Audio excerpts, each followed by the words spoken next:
って書くと今使ってる。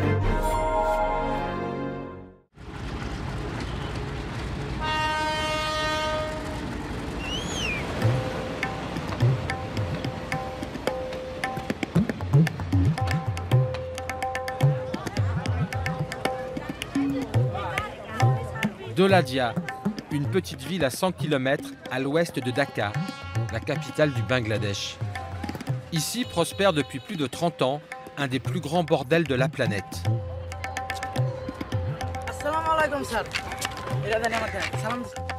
Une ville dans la ville, où les seuls visiteurs sont des clients.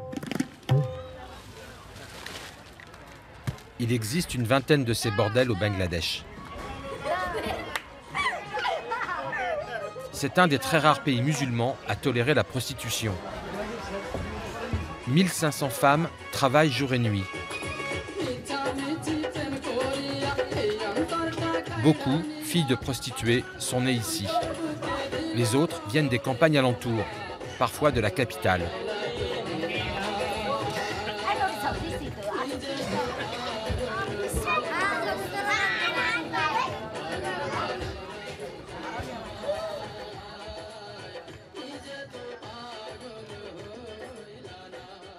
Il y a encore 3 semaines, Biti habitait à Dhaka.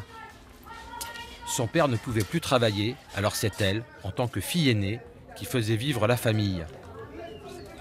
Profitant de la situation, un proche lui a promis un travail et du jour au lendemain, l'a amené de force ici.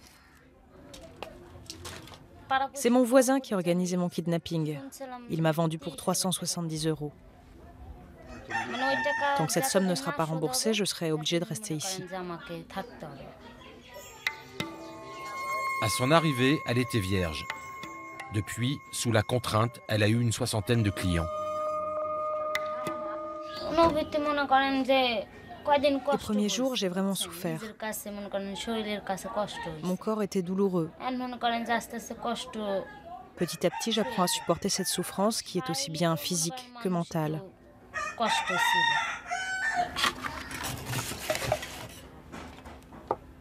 Dans l'urgence, il lui a fallu s'adapter à de nouveaux codes et à de nouvelles exigences. On m'a donné tout ça. Ça, c'est pour se maquiller.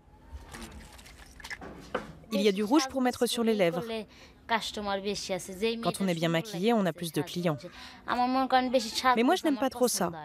Je mets juste un peu de rouge, un peu de crayon et un point. J'aime la simplicité.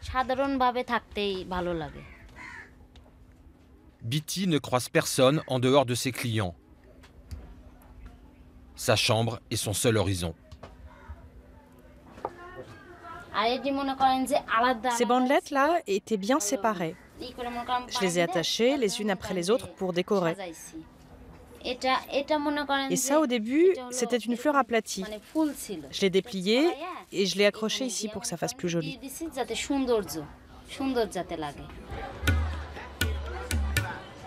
Je suis prisonnière ici, quelqu'un me surveille. Ils ont peur que je m'enfuis et de perdre l'argent qu'ils ont investi.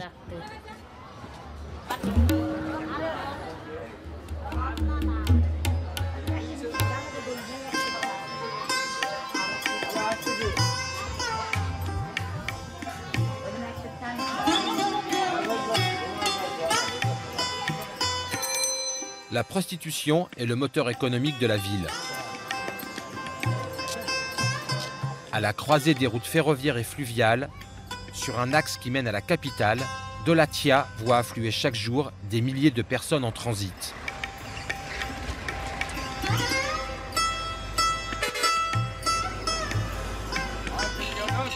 Plus de 2000 camions s'arrêtent quotidiennement. Les chauffeurs sont les clients principaux des prostituées.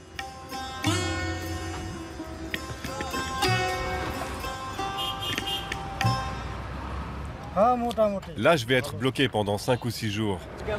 Vous avez vos habitudes au bordel? Oui, j'ai une régulière, mais il m'arrive parfois d'aller en voir d'autres.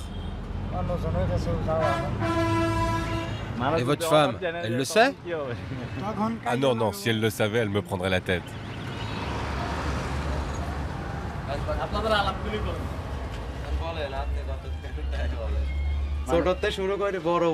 On peut trouver des jeunes et des vieilles. Ça va de 10 à 40 ans. Et c'est pareil pour les prix. Ça part de 60 centimes d'euros et ça peut grimper jusqu'à 10 euros.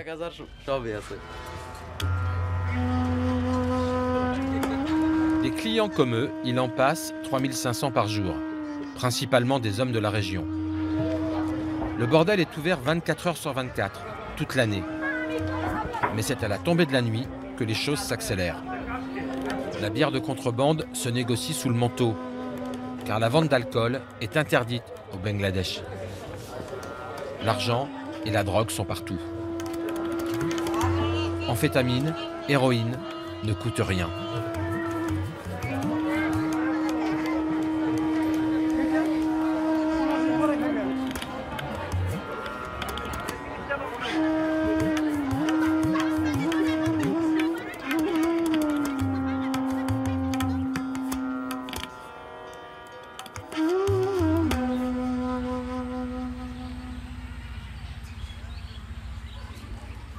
Shaheen et Ronnie sont nés ici. Leur mère est une prostituée à la retraite. Leur père sont d'anciens clients. Ils ont toujours vécu au fond de cette ruelle.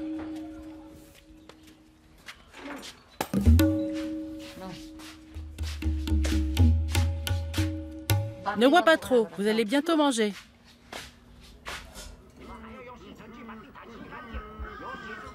Ici, beaucoup d'enfants ne vont pas à l'école. Dans la rue, il n'y a que les miens qui y vont, les autres non.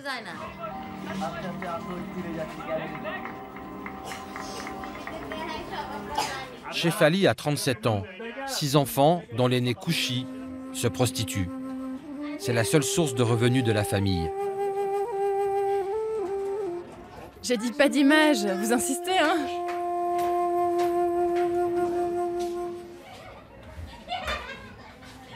Quand elle y met du sien, elle peut gagner de l'argent. Mais elle travaille à peine 2 heures par jour. Avec un plein temps, on serait millionnaire. Elle veut de l'eau pour boire, je lui apporte. Tiens.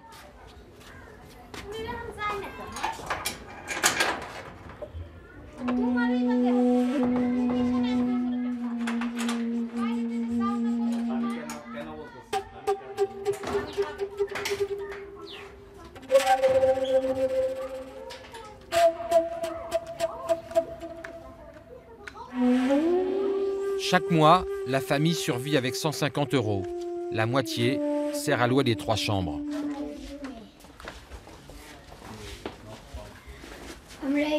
Mon frère et moi, on habite là.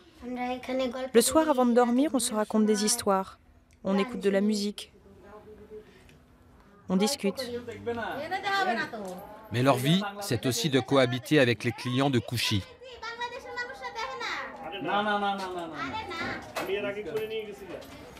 Les gens nous disent « Ta sœur, elle tapine.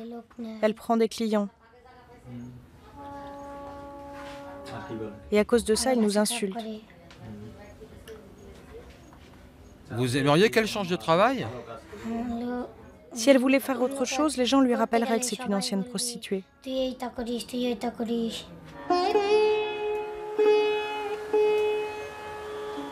Entre 2 clients, Kouchi accepte de nous parler, mais en cachant son visage. Si un jour je sors d'ici et que je fréquente la bonne société, les gens risquent de me reconnaître. Ils sauront que j'étais là, que je ne suis pas quelqu'un de bien. Tes frères, ils sont contents de ton travail? Non, mais on vit ici depuis longtemps. Ils sont habitués à voir ça. Mes frères et ma sœur sont petits. Cela fait partie de leur quotidien. Kouchi se prostitue depuis ses 13 ans. Ça, c'est mon sari préféré. Tu crois à l'amour? Oui, je fais ce métier par amour pour mes frères, ma sœur et pour ma mère. Ça aussi, c'est une forme d'amour. J'aimerais bien avoir des enfants avec quelqu'un, mais ici, ce n'est pas possible. Ils seraient d'emblée catalogués. Par contre, si je vivais à l'extérieur et si j'étais mariée, alors là, oui, ce serait bien.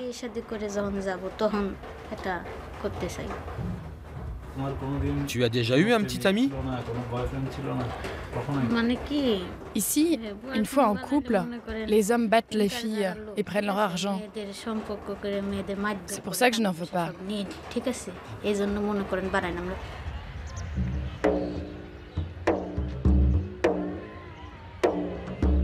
Tous les matins, Chahine a la chance de se rendre à l'école. Elle se situe le long des voies ferrées, à 500 mètres du bordel. Dans le village, les habitants se sont longtemps opposés à ce que les enfants de prostituées se retrouvent sur les mêmes bancs que les leurs.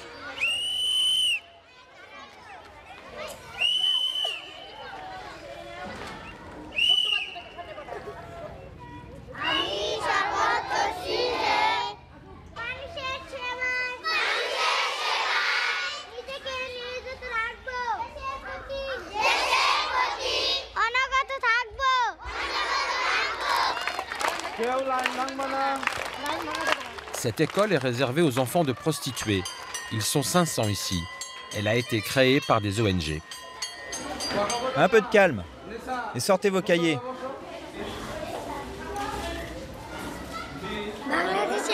Au Bangladesh, on trouve plusieurs types de districts. Dans ce que je viens de dire, est-ce qu'il y a des virgules et des points? Oui.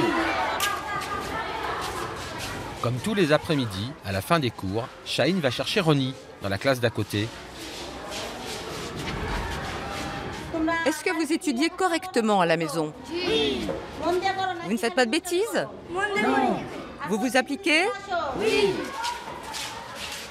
Rina, l'institutrice, est elle-même une ancienne prostituée. Aujourd'hui, elle consacre son énergie aux enfants.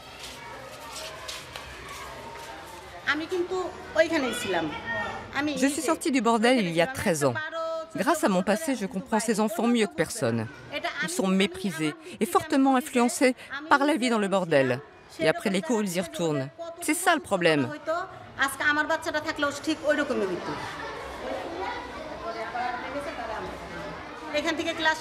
Pour les jeunes filles, la tentation de se prostituer est très grande. Pour les garçons, le risque, c'est la consommation de drogue. C'est vital de protéger les enfants qui vivent dans le bordel. En parallèle, l'éducation est fondamentale. La preuve, moi, grâce à mon emploi, j'élève ma fille et je fais vivre ma famille dignement.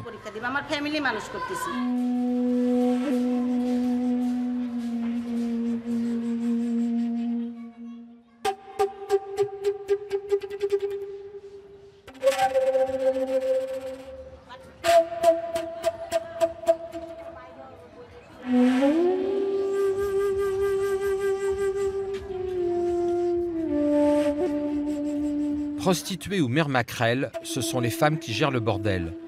Les seuls hommes sont les clients. Pour leur argent, les filles sont prêtes à tous les sacrifices. Contre 4 €, elles couchent sans préservatif. Kali n'a que 30 ans. Elle se prostitue depuis une quinzaine d'années.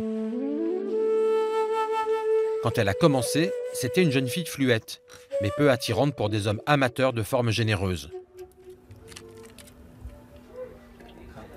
Son salut est venu d'un médicament appelé l'Oradexon.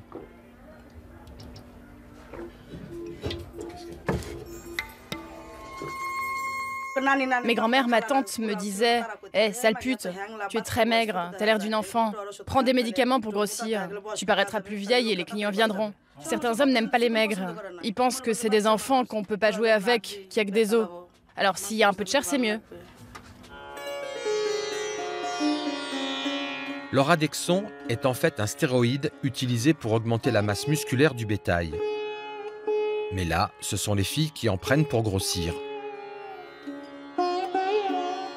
Tu connais cette technique? Des fois, on injecte de l'eau dans les poulets pour augmenter le poids. Bah nous, c'est pareil, quand on en prend, on épaissit. Mais ça bousille le corps. Parfois, il y a des crises. Des gens explosent.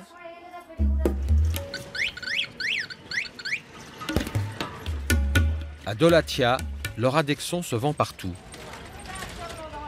Kali nous le prouve en caméra cachée. Vous avez de l'Oradexon? Oui. Donne-moi 10 plaquettes.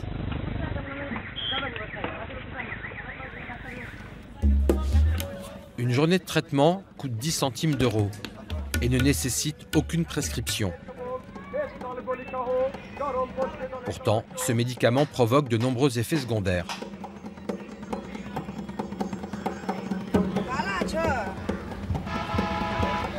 J'ai froid là, je me sens pas bien.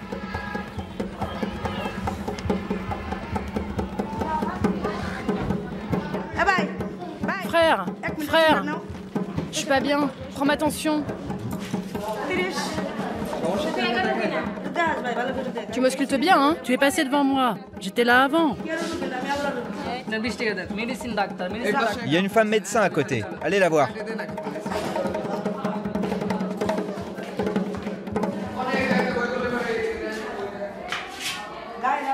J'ai plus de sang dans mon corps, j'ai très mal à la tête. Quand je me sens comme ça, j'arrive pas à marcher. En plus, j'ai une douleur dans la poitrine quand je respire. C'est une douleur ancienne. Je vais pas voir de médecin car j'ai pas d'argent. J'ai peur qu'il m'envoie à l'hôpital et de devoir payer. Je prends ce médicament. Pourquoi on vous l'a prescrit? Personne ne me l'a prescrit. On m'a conseillé de le prendre et je l'ai acheté. On ne prescrit pas ça. Les pharmaciens vendent ce médicament aux personnes qui demandent. C'est dangereux? Oui, bien sûr, c'est dangereux. Ça peut entraîner de l'obésité, de l'ostéoporose. Cela endommage le foie et on ne peut pas décrocher facilement. Il faut diminuer la dose. À la longue, ça peut entraîner la mort.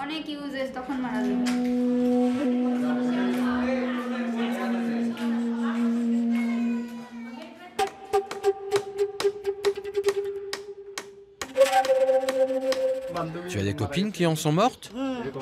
Oui. Il y a Lovely, Dolly, Shumi. Elles ne disaient pas qu'elles en prenaient, mais on l'a compris. Les médecins nous ont dit que les médicaments les ont tuées.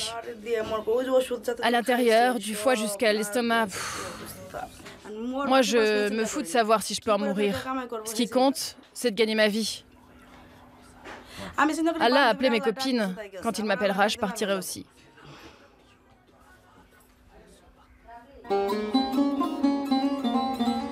Insalubrité, drogue, violence sont omniprésents. Par contre, aucun chiffre officiel concernant le sida et les MST. L'espérance de vie des prostituées est courte. La mort est partout. Shilpi, 65 ans, 50 ans de bordel, est une des doyennes de Dolatia. C'est elle qu'on appelle en cas de pépin. Ce matin, c'est une voisine qui a fait une fausse couche. Le corps de la petite fille a été déposé aux abords du cimetière. Il est mort-né. Défais le nœud avec tes dents. La mère, affaiblie et sans argent, est restée chez elle. Le père n'a pas daigné se déplacer pour une petite fille. Allah, messager de Dieu, sois miséricordieux, ce n'est qu'une enfant. Shilpi a chargé 3 toxicomanes de la mise en terre.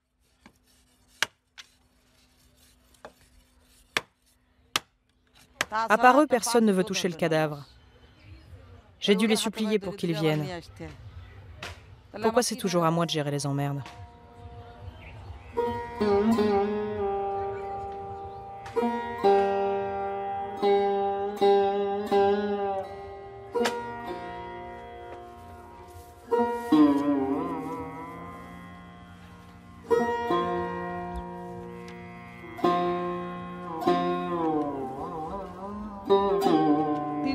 Maintenant que les bambous sont installés, les chiens et les renards ne pourront plus le déterrer.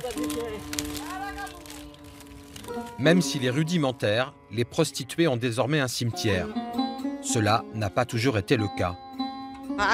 Avant, on allait enterrer les défunts vers l'embarcadère. On creusait dans le sable et on enfouissait les cadavres. On a souvent été chassés. Les villageois nous obligeaient à récupérer le corps et à aller ailleurs. Alors on allait le jeter dans le fleuve.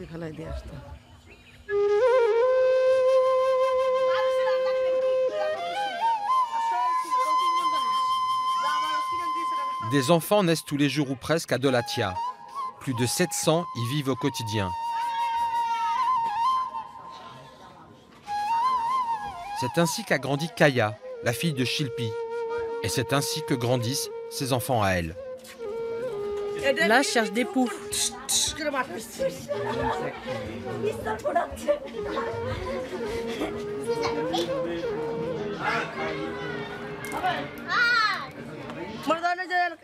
Quand je tapine et que les enfants sont là, les clients s'en vont. Quand ils sont absents, on travaille mieux. Les enfants posent des questions, ils comprennent. Ils savent que je fais ça pour eux, pour les nourrir. Je leur dis que je vais arrêter ce travail dès que possible.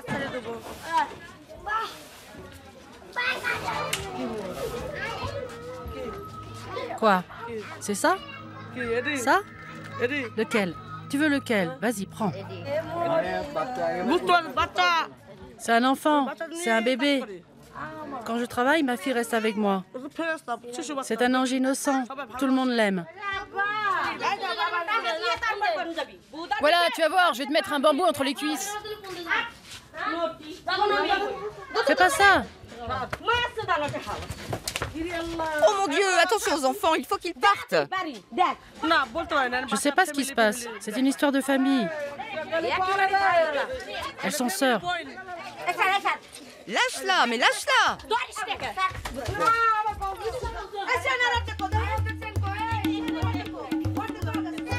Rivalité, dette, consommation de drogue. Entre filles, les bagarres aussi fréquentes que soudaines font partie du quotidien. Shilpi en a vu d'autres.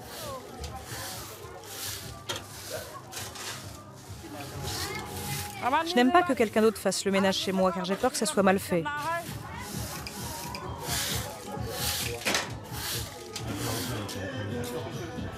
Aujourd'hui retraité, le seul plaisir de Shilpi, c'est de vivre avec sa famille.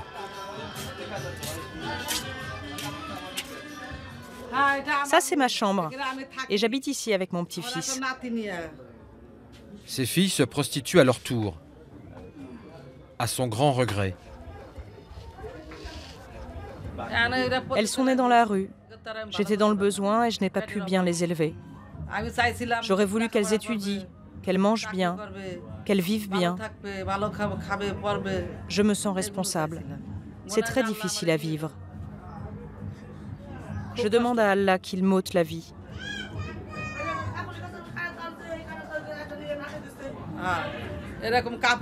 J'ai pris un sari comme ça, je l'ai attaché au ventilateur et j'ai fait comme ça. Mon fils est venu et il a crié « Maman, maman !»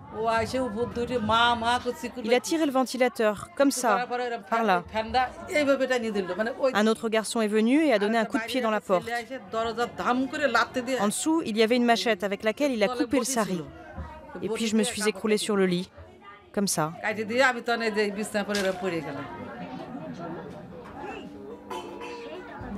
J'étais en train de faire une grande erreur, car le suicide est un grand péché.